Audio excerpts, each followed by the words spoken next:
This is lesson number 2 for Nyblit, and this time we're going to be looking at task categories. Task categories aren't for everyone, and they're not for every task. It's the kind of thing that at first it will slow you down, but later it will speed you up. But task categories are a really fundamental feature of Nyblit and make it really quite unique in the way it works. And for the first example, I'm just going to show you something, a really simple use case. So let's go back to our call Bob example. I've created the task, and now I'm going to hit the category button on the left, and I'm going to create a new category, and I'm going to call it phone. And we can give it a nice phone symbol.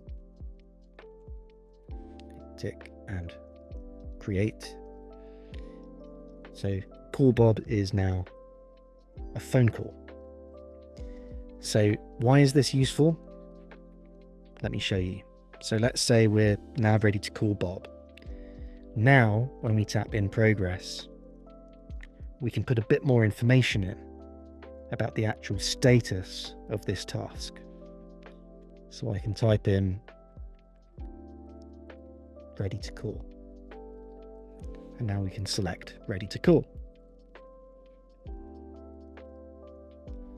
So call Bob is now in progress, and it has the status ready to call. But importantly, ready to call is now part of the phone call workflow, or the phone call category that we've just created. So now whenever we create another task that's a phone call, we'll always have ready to call as an option in progress. And we can add more of these as we go. So like before, let's say we called him and we left a voicemail, and now we're waiting for him to call us back. So like before, we'll select blocked because we're now waiting for him to call us back. There's nothing more we can do. But this time we can add a bit more information and say left voicemail, and then select that as our status. So call Bob is now blocked with the status left voicemail, and that's permanently part of our phone call workflow. So in future we can always select it again. And now let's say he doesn't call us, so we'll move it back to in progress, and so we can say ready to call. And just like last time, we call him and he says, hey, call me back in 10 minutes. No problem. We'll select later, and we'll give it the status call back. And like before, we can set a 10-minute timer. So in 10 minutes, it will go back to in progress with the status of ready to call. And when the task is done, we can say done, but we can be a bit more specific and just say called.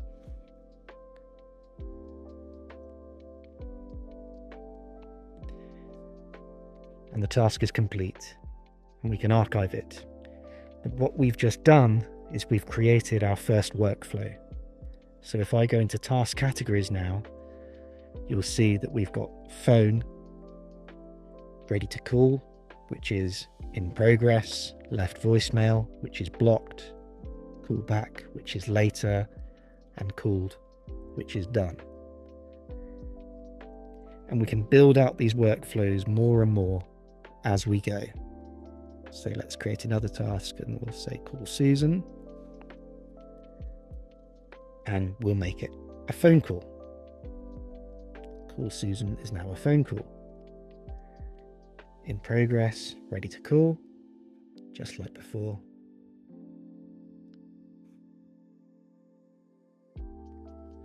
And let's say we can't call her because our phone battery just died.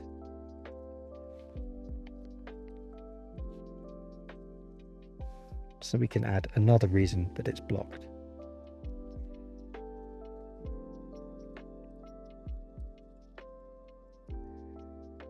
And then finally,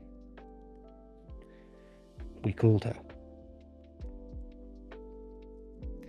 And if we go back to our task categories,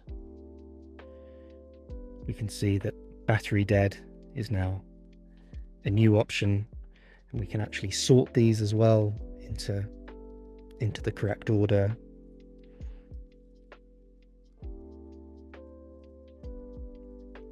And these are totally editable and customizable. And as you build up your workflows, they can get much more complex and completely suited exactly for your needs. So that's the basic of task categories. Using it for a phone call, maybe overkill. Personally, I do, because when I put something in blocked or later, I'm the kind of person that forgets why I put it there. So it's really helpful for me to have those pointers, even just for really basic tasks. But I know that won't be for everyone. But in the next tutorial, I'm going to go over a much more complex workflow and show you why categories are so powerful. Thanks for watching, and I'll see you in lesson 3.